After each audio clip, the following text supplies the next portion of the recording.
Hello guys, আসসালামু আলাইকুম। আপনারা সবাই কেমন আছেন? আশা করি সবাই ভালো আছেন আর আমিও ভালো আছি।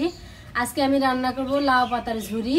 তো লাউ পাতার ঝুরি করতে আমার লাগবে লাউ পাতা, এখানে আমি কুটে ধুয়ে নিয়েছি, আলু, কাঁচামরিচ, পেঁয়াজ এবং জিরা বাটা। এখানে আমি এক এক করে সবকিছু দিয়ে দেব।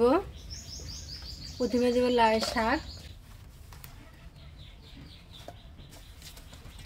আমি কিন্তু ঝুড়ির মধ্যে করে নিয়েছি, কুচু কুচু করে নিয়েছি এই শাকগুলো।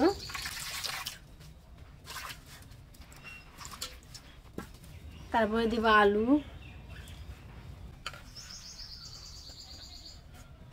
পেঁয়াজ বাদাম সব একসাথে দিয়ে দেব।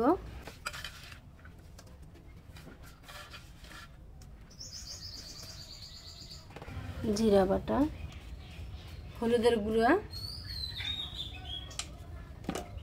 সামান্য একটু তেল। এগুলো আমি হাতে মেখে নেব, কারণ ঝুরির তরকারিটা হাতেই মাখতে হবে,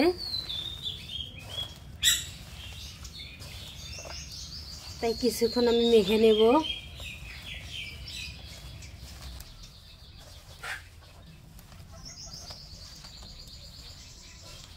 দেখতে কিন্তু অনেকগুলো দেখা যাচ্ছে, কিন্তু কমে যাবে। হ্যাঁ, শাকটা ঝুরি করছো, দেখতে অনেকটা সুন্দর লাগতেছে। হ্যাঁ তাই, হ্যাঁ, আর দেখে মনে হচ্ছে কতগুলি, কিন্তু আউরে কমে যাবে। নাড়াচাড়া করতে কি তোমার সমস্যা হচ্ছে? না, সমস্যা হচ্ছে না, কিন্তু এগুলো তো ভালো মতো এভাবেই দিতে হবে, মানে অত নাড়াচাড়া করা যাবে না। তো আমি জিরা পেশার পানিগুলো দিয়ে দেব। এটা কি ঝোল ঝোল করবো তুমি? হ্যাঁ, সামান্য একটু ঝোল ঝোল থাকবে। লাউ পাতা ঝুরি মনে হয় অনেকদিন পর খাচ্ছি। আর আমি প্রথম খাচ্ছি, আমি কোনোদিন খাই নাই, এই প্রথম রান্না করলাম। আম্মু একবার করছিল, আজকে দ্বিতীয়বার তোমার পক্ষ থেকে খাচ্ছি।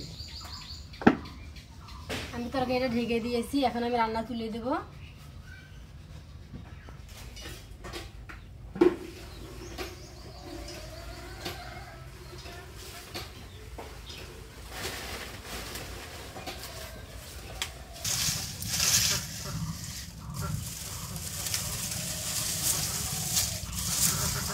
আমি যেহেতু আজকে প্রথম খাচ্ছি, অবশ্যই ভালো লাগবে, তা আমার বন্ধুদেরকেও বলবো তারা যেন ট্রাই করে।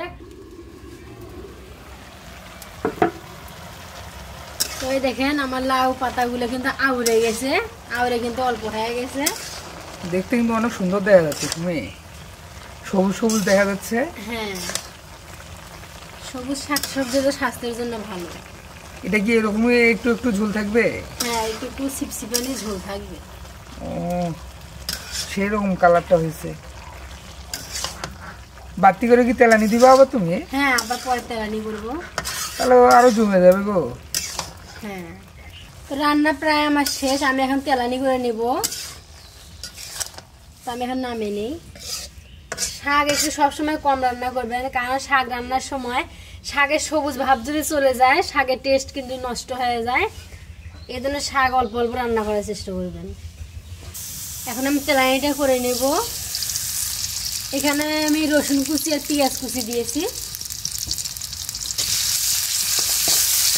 বেশি কিছু লাগে না, এইটুকুতে হয়ে যাবে।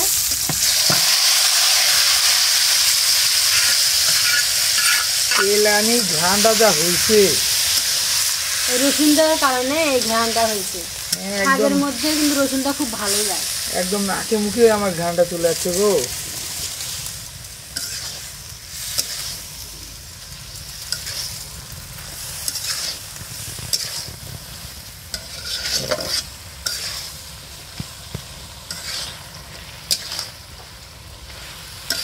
আর বেশিক্ষণ জাল দিব না, রান্না প্রায় আমার শেষ, আমি এখন নামিয়ে নেব।